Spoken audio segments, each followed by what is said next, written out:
Ngayong umaga, mga kapanem natin dito sa News to Go, si Direk Adolf Alex, award-winning film director at director ng Bayan Ko.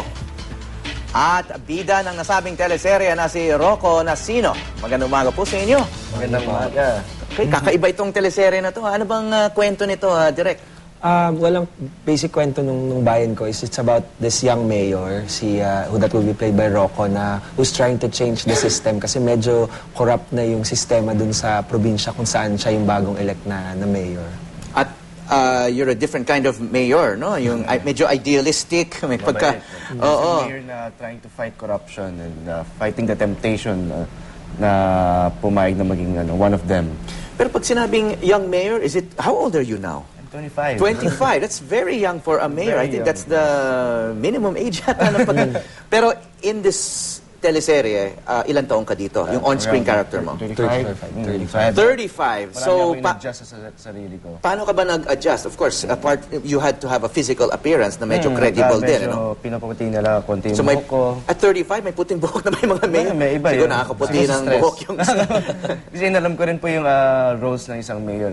I went to the City Hall and observed and Which asked City them. Hall? I live in Pasig. So, pumunta ako sa Pasig. Nalam ko yung mga... So, nag-research ka kung ano yung papel? Papel. At na-realize ko, nakakaputi talaga ng buhok. Kasi grabe po, very stressful ang trabaho ng isang mayor talaga.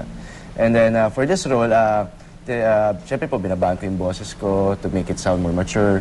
At in physical aspects, marami ako in-adjust sa sarili ko. So, anong mga nakita mo doon sa Pasig City Hall? What did you learn that's new?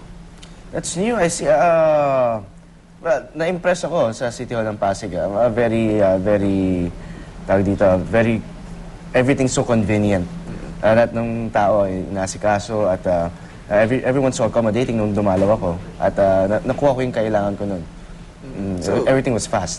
So I was really impressed with the city. Okay, but your character, you're a mayor of a town, no? Hindi ito big city Metro Manila. Hindi. Sa probinsya ba to? Isang probinsya na naghihirap. Pero hindi to specific, no? Wala kang... Did you try to avoid like very specific references?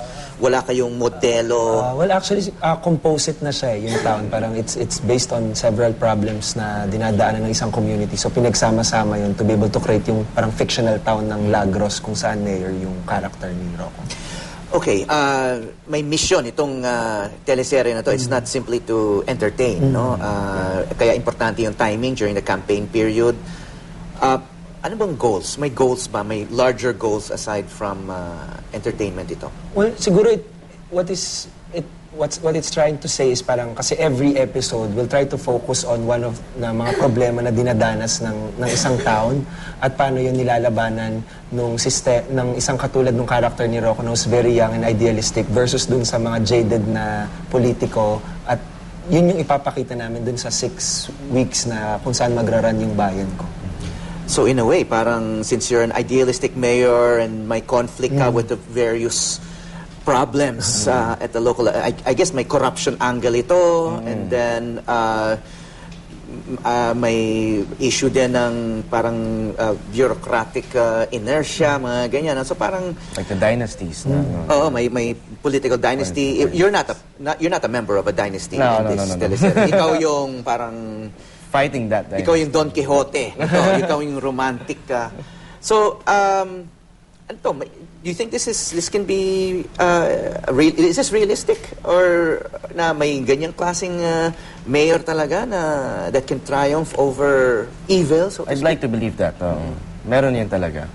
Meron pa. Ikaw, I guess you've voted in the past, nakaka-obserba ka ng politika. How realistic is this?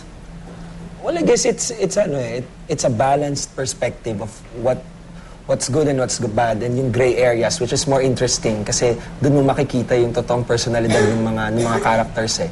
So, I guess makikita ng audience kung if you're an ordinary viewer na nanonood, mas maintindihan mo yung political system ng bansa mo in layman's terms kasi nga we presented it in a way na mas accessible sa kanila through a drama series. So, I guess at the end of it, hopefully they will get to understand the problem and in their own way they can work something out.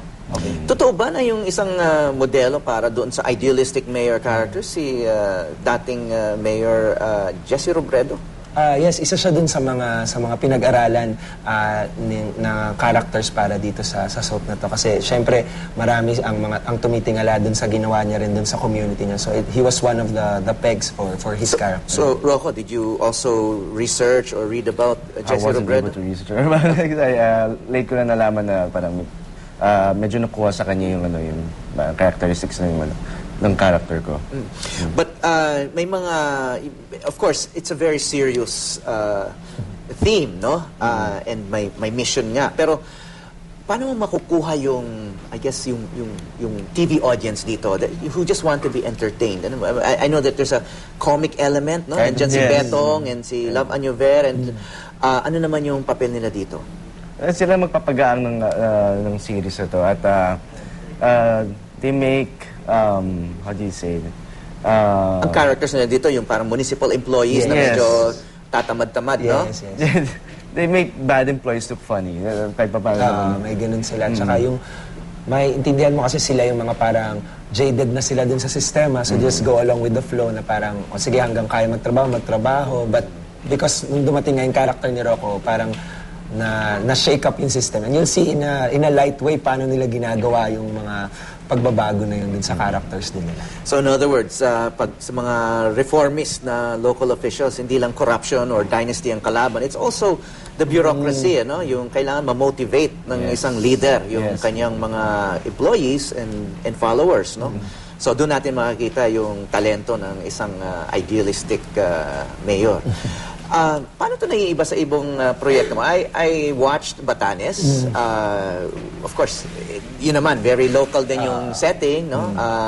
And then you've had other films na parang environmental din yung themes. Were you initially excited about this project? Yes, I was excited kasi nga parang to take a very serious issue into a platform that's very accessible is a challenge kasi nga lalo na News TV is a news channel first and foremost. So dahil doon ngayon gagawa sila ng parang they'll try to shift it into the entertainment by mixing entertainment and certain elements of news. So yun yung nagpa-excite sa akin dahil parang maraming issues yung serye pero to be able to be more parang palatable to the audience, yun yung challenge para sa amin. So hopefully, pag napanood nila yon, mas maintindihan nila kasi di ba may mga issues ng mga bureaucratic principles na medyo mataas para sa isang ordinaryong manonood. Pero pag na-dramatize siya, syempre pag pinagsama-sama na yung mga characters, sila Love, sila Betong, mas pag kinuha ng audience sa perspective nila, mas madaling maintindihan yung mga problema ng isang community. And Rocco, this is also a new challenge for you. No? I mean, I guess a lot of TV viewers think of you as the one of the stars in Party Pilipinas, and that famous scene with Lovey. But you've also played Rizal, no? Sa Pluma, I did. no? Also, so another idealist, of course. I also played Pedro Calungsod, another special for GMA News. So this is another first for me. Pero mukhang those are three heroic roles, no? Yeah, Calungsod, Rizal, and now Mayor Joseph Santiago. Santiago, yeah. Very honored to have played them. And I have to ask the showbiz question. Can you invite our viewers to watch this? Bihira na tanongin yun dito. I'll go ahead. Kapuso, manood po kayo. March 10, magsisimula na po ang bayan ko.